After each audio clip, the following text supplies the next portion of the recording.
پھر اس کو فون کر کے کہتے ہیں بھائی ملنا تھا، وہ کہتا میں تو دور ہی بڑی ہوں. کہتے کب آؤ گے؟ کہتا نہیں مجھے ضروری کام ہے. تو کہتا میں تو دیر سے آؤں. تو جب بھی آئے گا بتانا. تو وہ کہتا تو فون پہ بتا. کہتا فون والی گل ہی نہیں. وہ کہتا تو بات کر یار، حکم کر. کہتا نہیں فون والی بات نہیں، مجھے میل ہے. پھر اس کو ملتا ہے، پھر مل کے منت کرتا ہے. پہلے تو کہتا ہے دنیا میں تیرے علاوہ سخی کوئی نہیں معاذ اللہ، میں نے سب سے پوچھ لیا، تو ہی سب سے اچھا ہے. کھول کے تعریفیں. پھر وعدہ کرتا ہے میں وقت پر واپس بھی کر دوں گا. اتنی ساری کہانیاں سنانے کے بعد کہتا ہے مجھے 50,000 کی ضرورت ہے. جب تو نے اپنے حق میں قائل کرنا تھا تجھے سارے طریقے آتے تھے، اور جب رب رسول کے حق میں قائل کرنا تھا تو تجھے کسی حکمت کا پتہ ہی نہیں. وہ جی میں نے سچی بولا ہے، میں نے نماز کا ہی کہا ہے، فلاں ہی کہا ہے. دنیا میں سب سے بڑا سچ یہ ہے کہ اللہ وحدہ لا شریک ہے. سب سے بڑا کائنات کا سچ یہ ہے کہ لا الہ الا اللہ محمد الرسول اللہ صلی اللہ علیہ وسلم. یہ سب سے بڑا سچ ہے. پر اللہ قرآن میں فرماتا ہے یہ سچ بھی حکمت کے ساتھ بول. ادعو الی سبیل ربک بالحکمہ. کسی کو اپنے رب کی طرف دعوت دو تو حکمت کے ساتھ دعوت دو، دانائی کے ساتھ دعوت، تدبر کے ساتھ دعوت دو. میں آج کل لوگوں کی ڈگریوں کا انکار نہیں کرتا، ڈگریاں بڑی ہو گئی، matric, F A, B A, M A, M Phil, P H D, کمال ہو گئی.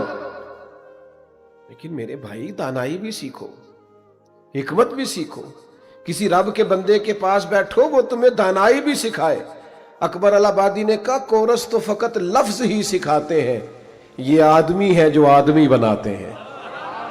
کورس تو فقط لفظ ہی سکھاتے ہیں، یہ آدمی ہے جو آدمی بناتے. اور اقبال کہنے لگے نہ تیغ و تیر میں نہ لشکر و سپاہ میں ہے، جو بات مرد کلندر کی بارگاہ میں ہے. یہ آدمی ہے جو آدمی بناتے. حکمت سیکھیے، دانائی. پرانے بچے نا، موبائل والے بھائی ناراض تو نہیں ہو جائیں گے کیونکہ میرے پاس بھی موبائل ہے، میں بھی موبائل والا بھائی ہوں. ناراض نہیں ہونا، سب کے پاس ہے. اب تو ایک بچہ مجھے کہہ رہا تھا تسی کہندے رہندے ہو جوان بڑا موبائل چلاندے نے تے میرے تے ابا جی بھی کار آ کے نہیں چھڑ دے. ان کو بھی سمجھائیں کام چلائیں. کہنے اب تو فرق ہی کوئی نہیں رہے گا، بچے بوڑھے کا سارے موبائل والے بھائی. پہلے جو بچے تھے نا، بچے، ان کی اماں اسے کہتی تھی بیٹا دادا کے پاس بیٹھا کر. ہاں نانا انہیں کہانی سناتے تھے، دادا کہانی سناتے تھے، دادی کے پاس بیٹھتے تھے، نانی کے پاس بیٹھتے. میں آپ کو کیسے سمجھاؤں؟ اب وہ بچہ دادی، نانی، دادا، نانا سے حکمت نہیں لیتا، وہ موبائل سے سیکھتا ہے. وہ کہتا ہے میں نے مشہور ہونا ہے، میں نے فوٹو لگانی. وہ زندگی جینے کا سلیقہ. لیکن میں دکھ بیان کر رہا ہوں اپنی ملت کے جوانوں کا، میں دکھ سناتا ہوں آپ کو. یہ ہماری ملت کے بچے موبائل دیکھتے ہیں، یہ بے سکون ہو گئے، یہ بے چین ہو گئے. انہیں دادا کے وقت کی ضرورت پڑ گئی ہے، ان کے ذہن بکھرے ہوئے ہیں، ان کو وسوسے آتے ہیں. ان کو پاس بٹھائے، والد ان کو ٹائم دے، والدہ ان کو وقت دے، گھر کے بڑے بوڑھے بزرگ ان پر چھاؤں کریں. اور اگر ان کے اندر غلطیاں پیدا ہوں تو ان پر تنقید نہ کرو، ان کو محبت سے سمجھاؤ. گناہ کا ماحول ہی بڑا عام ہو گیا ہے، اللہ ماشاءاللہ. ان کے ہاتھ پکڑو، یہ حضور کی امت کے نوجوان ہیں، یہ برے نہیں ہیں، یہ غلط نہیں ہیں. ان کی آنکھوں میں آج بھی نبی پاک کے نام پہ چمک آ جاتی ہے، یہ آج بھی قرآن مجید سے محبت کرتے ہیں. ان کے ساتھ آپ اپنے رویے کو تلخ نہ کریں، ان سے پیار کرو، انہیں قریب کرو. بڑے بوڑھے بزرگ، علماء، فقراء، فقہاء، حفاظ، قراء، ان کو وقت دیں، ان کے پاس بیٹھیں. حکمت بڑی ضروری ہے، دانائی بڑی ضروری ہے. آپ کبھی اس بات کو سمجھے نا. میں نا شعبان کا آخری جمعہ پڑھانے کے لیے منبر کی طرف جا رہا تھا، اگلا جمعہ رمضان میں آنا تھا. تو ایک نوجوان دوڑ کے مجھ سے ملاقات کی اور میری جیب میں نا وہ رکا ڈال گیا، ویسٹ کوٹ کی جیب میں. تو میں نے وہ رکا کھول کے پڑھا. کہنے لگا جمعہ پڑھانے سے پہلے، شروع کرنے سے پہلے رکا دیکھ لیجئے گا. تو میں نے وہ کھول کے پڑھا تو اس نے لکھا تھا کہ اب کچے نمازیوں نے بھی مسجد میں آنا ہے، رمضان آ گیا. تو یہ ذرا پکے نمازیوں سے گزارش کیجئے گا ہمیں گھورے نہ. یہ گھورے نہ ہمیں آنے دیں، یہ ہمارے لیے گنجائش بنا، یہ درد ہے، آنے تو دو نا۔ آج تو یہ اختیار کسی کے پاس نہیں، عالم، مفتی، پیر، درویش، محدث، کسی کے پاس نہیں، لیکن نبی پاک شارع ہیں نا۔ تو مسند امام احمد بن حنبل پڑھو، میرے نبی پاک کی حکمت دیکھو۔ ایک نوجوان نے کہا تھا یا رسول اللہ میں اس شرط پہ کلمہ پڑھوں گا کہ نمازیں صرف 2 پڑھوں گا۔ ہر نماز، 5 نمازیں فرض ہیں، ہر نماز کا ہر سجدہ فرض ہے۔ کوئی مفتی، پیر، مولوی، درویش ایک سجدے کی بھی گنجائش نہیں دے سکتا کہ چھوڑ دے۔ اس نے عرض کی حضور میں 2 نمازیں پڑھوں گا، اجازت دیتے ہیں تو کلمہ پڑھتا ہوں۔ یہ ہے میرے محبوب کی حکمت۔ فرمایا تو 2 ہی پڑھنا، کلمہ پڑھ صحیح۔ آجا شارحین حدیث نے لکھا ہے وہ جو 2 نمازوں کی شرط پہ مسلمان ہوا تھا وہ بعد میں تہجد بھی پڑھا کرتا تھا۔ تو آنے تو دو نا بھائی، آنے تو دو، داخل تو ہونے دو مسجد میں، پہنچنے تو دو، مہربانی تو کرو، ہاتھ تو تھامو۔ تنقید کرنا آسان ہے، اور تعمیر چاہیے کہ اگر وہ بجھی نہ تو کہیں ہمارے گھر نہ آ جائے۔ ان بچوں کی تربیت کرو جو گلی محلے کے ہیں۔ آپ کے بچوں نے قیدی بن کے نہیں جینا، کسی کو تو دوست بنانا ہے، تو پورے ماحول کو درست کرنے کی کوشش کرو۔ ویسے بھی وہ بچے غیروں کے نہیں، سارے ہمارے اپنے ہی ہیں، سارے محلے کے، گلی کے، گاؤں کے، اب بستی کے بچے اپنے۔ حکمت، دانائی، تدبر، معاملہ فہمی، اور بڑوں کو گزارش کروں گا کہ وہ بھی دانا بنے۔ جوانوں سے بھی کہوں گا جذباتی فیصلے، جذباتی رائے، اور 1.5 منٹ کا کلپ سن کے تو جذباتی ہو جانا اور ہر کسی کے پیچھے لگ جانا۔ تھوڑے اپنی طبیعت میں دانائی پیدا کرو، چیزوں کو پرکھا کرو، سوچا کرو، حکمت کے ساتھ معاملات کو لیا کرو۔ آپ غور کیا کرو کہ زندگی کی اصل راز کیا ہے، ہمیں کس طرف جانا ہے۔ ہمارے سارے فیصلے جذباتی، ہماری رائے جذباتی، پیار کرنے میں بھی جذباتی اور اختلاف کرنے میں بھی جذباتی، دوستیاں لگانے میں بھی اور توڑ دینے میں بھی۔ جب دوستی لگانی ہے، کاروبار کرنا ہے، تو پھر کہنا ہے میری ہر چیز تیری ہے اور تیری ہر چیز، 6 مہینے کے بعد لڑائی ہو جاتی۔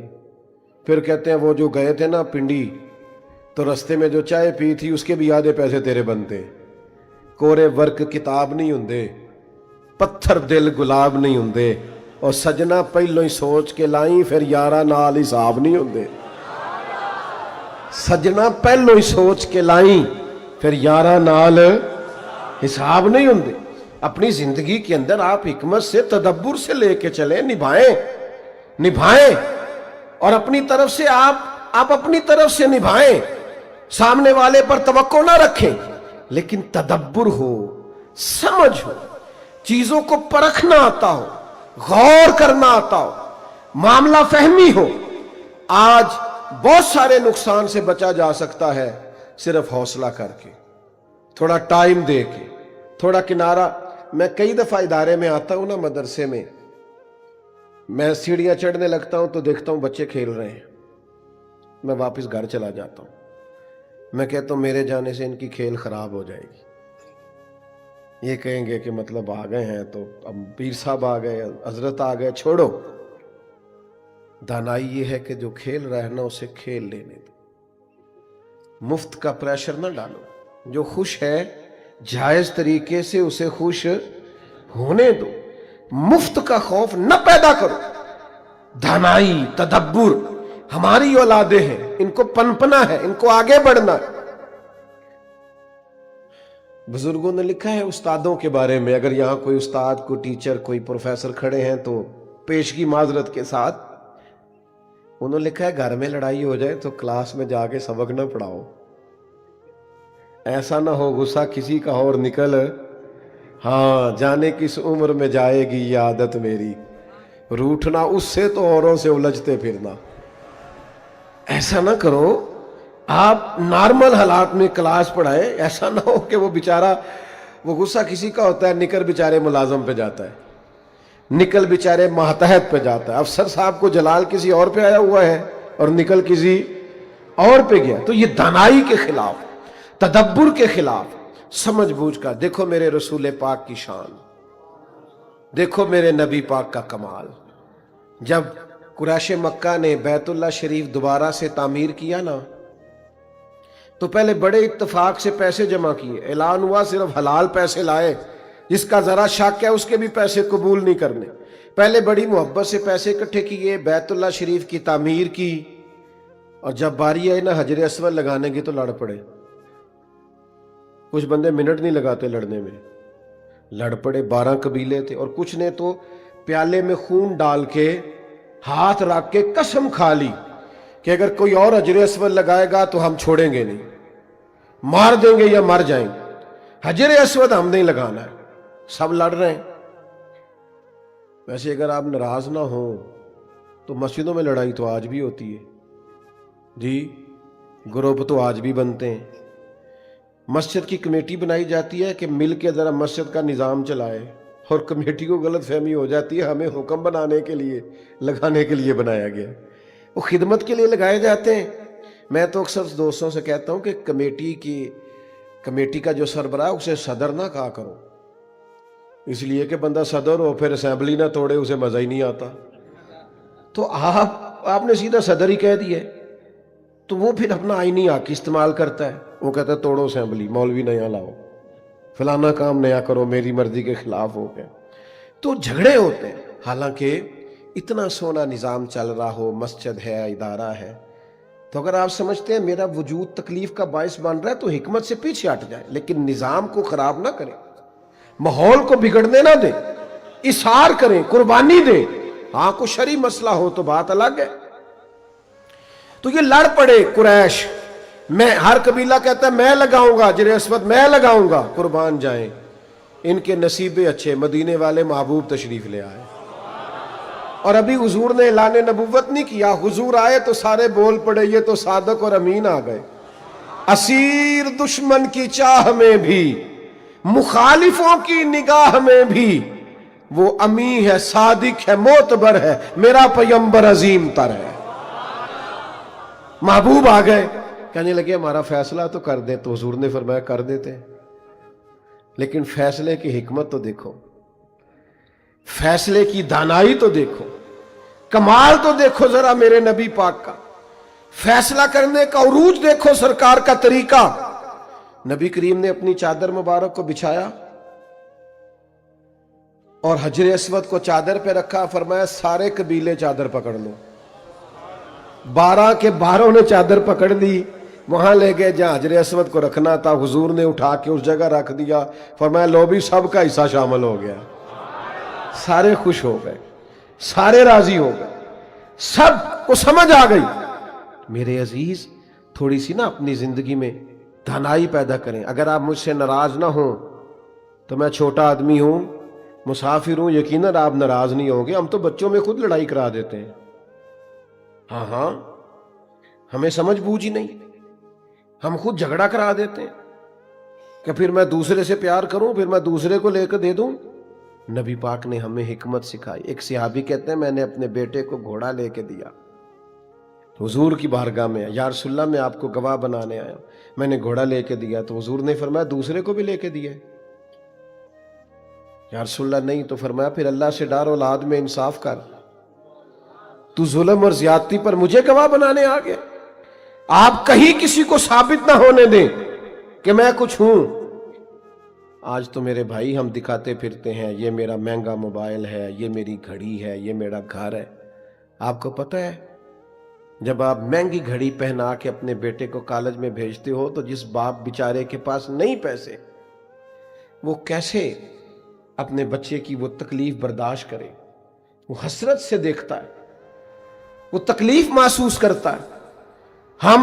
ہمارے وہ رسم و رواج، وہ آنے وہ جانے، میں اس کو حرام ناجائز نہیں کہتا، دانائی کے خلاف ہے۔ آپ اپنے ماحول کے مطابق رہیں، سوسائٹی کے مطابق دوسروں کو بھی جینے دیں۔ علماء سے مسئلہ پوچھ لیجئے گا، مرد کے لیے سونا حرام ہے، عورت جتنا چاہے پہنے جائز ہے، پر عزت والے محبوب کی عزت والی بیٹی، شانوں والے نبی کی شانوں والی بیٹی، وہ علی کے گھر کی ہے عزت، ہم علی سے سنتے ہیں، وہ نبی کے گھر کی ہے عزت، یہ نبی سے سنتے ہیں۔ وہ جس نے معزز کیا گھرانے کو، حسین پال کے جس نے دیا زمانے کو۔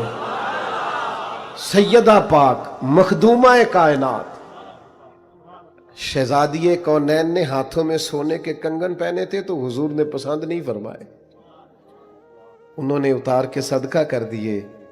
کائنات کی ہر بیٹی کے لیے جائز ہے، پر محبوب سیدہ پاک کے پہننے پر آپ نے تو گویا سمجھ ہی آتی ہے کہ حضور سمجھانا چاہتے ہیں غریبوں کی بیٹیاں جب نہیں سونا پہن سکیں گی تو کہہ تو سکیں گی نا کہ مدینے والے محبوب کی بیٹی نے بھی نہیں پہنا، ان چاروں شہزادیوں نے بھی نہیں پہنا جو حضور کے کاشانہ نور میں تھیں۔ تو اب حکمت تو دیکھو، تدبر تو دیکھو، دانائی تو دیکھو۔